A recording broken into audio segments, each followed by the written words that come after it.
नमस्ते जी साथियों, आज कुछ ईश्वर के विषय में चर्चा करेंगे कि हमारे हिंदू समाज में किस प्रकार से कैसे कैसे ईश्वर के बारे में धारणाएं लोगों ने बना रखी हैं। और अगर आपको मेरे विचार अच्छे लगें तो आप दूसरों के साथ साझा कर सकते हैं, शेयर कर सकते हैं। बंधु, आप अपने आसपास देखते होंगे कि लोग पूछते हैं कि तुम कौन से भगवान को मानते हो।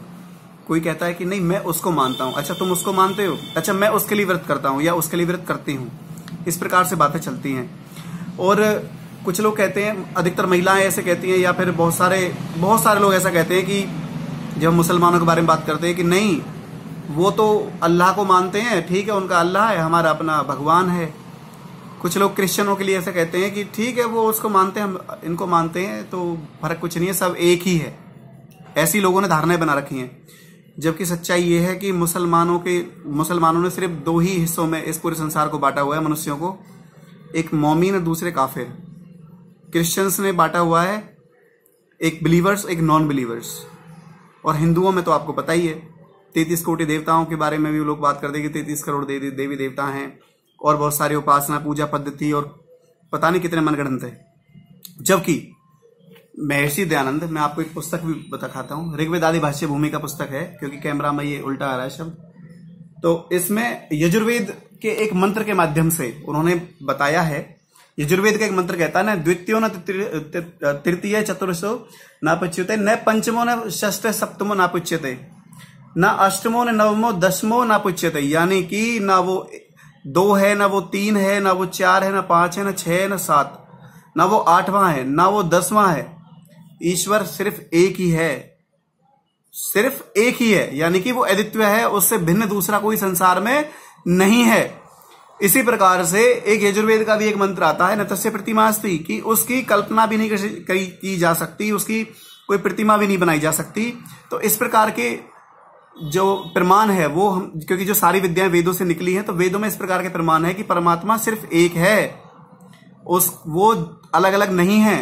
परंतु हम देखो, 2 चीजें अभी भी हमारे समाज में चल रही हैं। एक है मत पंथ और दूसरा है मजहब।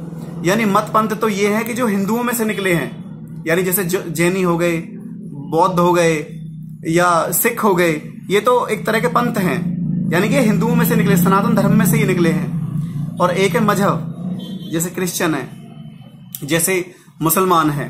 तो ये मजहब है, यानी कि मजे लेने के लिए एक तरह की एक उन्होंने अपने ही एक लाइफस्टाइल बना दी है। और उस लाइफस्टाइल के उनके जो तथ्य हैं वो भी इतने खोखले हैं। आप अनेकों प्रमाण आप देख सकते हो, अनेकों वीडियोस में, अनेकों विद्वानों में, अनेकों पुस्तकों में देख सकते हो। और महर्षि दयानंद सत्यार्थ प्रकाश के 13वें 14वां जो अध्याय है, जो समुल्लास जिसको बोलते हैं, उसमें क्रिश्चियंस और जो कुरान की समीक्षा की है।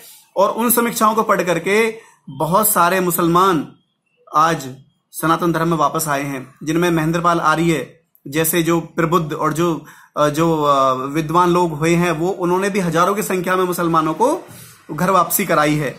तो बंधुओं, मैं इतना कहूंगा कि अपने आसपास आप ऐसी धारणाओं को बिल्कुल बनाना छोड़ दें। अपने साथियों को समझाएं कि वो 2 नहीं है, वो एक ही है।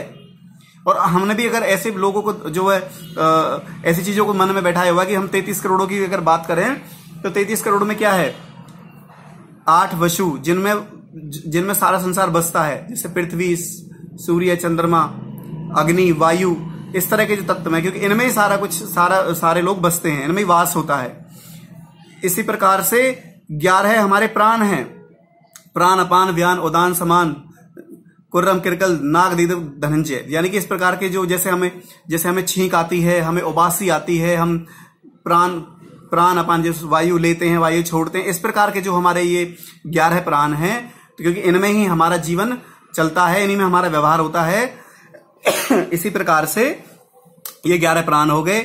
और हमारे 12 आदित्य, यानी कि 12 महीने, जिनमें सारी ऋतुएं और जिसमें सारा समय हमने डिवाइड किया हुआ है, तो उसमें ही हमारा सारा जीवन का व्यवहार बरतता है। जो कि हमारे जो 12 महीने हैं, जैसे इंग्लिश में तो जनवरी, फरवरी और इससे करते हैं, और जबकि हमारे जो शुद्ध हिंदी के जो हमारे जो हिंदुओं के जो 12 महीने हैं वो इस प्रकार से हैं, चैत्र, वैशाख, ज्येष्ठ, सावन, भाद्रपद, इस प्रकार से हमारे पूरे 12 महीने हैं।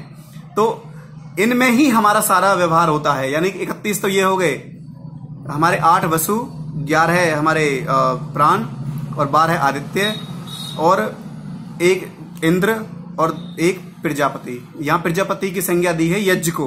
यहाँ प्रजापति से भी तात्पर्य, एक प्रजापति तो परमात्मा का भी नाम है, लेकिन यहाँ पे जो 33 प्रकार के जो देवताओं की बात आती है तो यहाँ पे प्रजापति की संज्ञा दी है। इंद्र यानी कि बिजली, यानी कि जैसे ऊर्जा, तो इस ऊर्जा को भी जो है जो ये ऊर्जा जैसे बिजली है, इस प्रकार की ऊर्जा को भी यहाँ पे संज्ञा दी है देवता की। यानी कि इनमें ही हमारा पूरा संसार इनमें ही वर्त रहा है, इनमें ही हम जन्म ले रहे हैं, मर रहे हैं, खा रहे पी रहे, बैठना उठना, जाना आना, जीवों का जन्म लेना, पानी आदि, ये सारा कुछ संसार इन्हीं के अंदर है। इसी प्रकार से इनको 33 अलग अलग चीजों में बांट दिया है, इसलिए इनको देवता बोलते हैं। लेकिन ये पूजा, इनको जड़ देवता माना गया है, ये पूजा के योग्य नहीं है।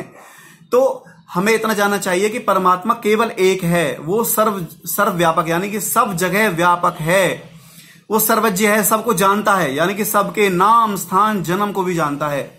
हमारे भी क्या क्या नाम कब कब क्या क्या हुए हैं, हमारी आत्माओं के नाम को भी परमात्मा जानता है, यानी कि उसके ज्ञान में हमारा नाम है। जैसे मेरा नाम चंचल है तो ये तो मेरे माता पिता ने और जो है सगे संबंधियों ने ये नाम मुझे दिया है, लेकिन इस जन्म के बाद में जब भी मुझे कहीं दूसरा कैसा भी जन्म कोई मिलेगा वहां मेरा नाम अलग होगा।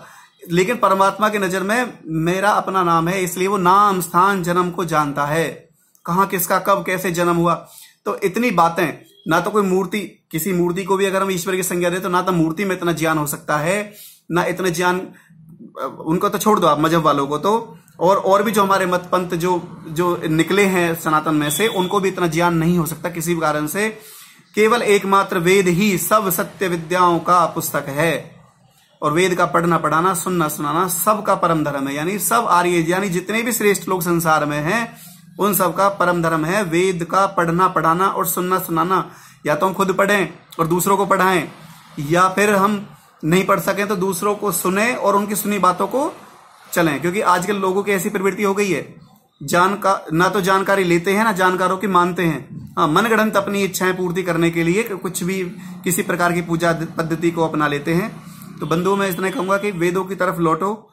और आर्य समाज एकमात्र डंके की चोट पे कहता है कि ईश्वर सब जगह है।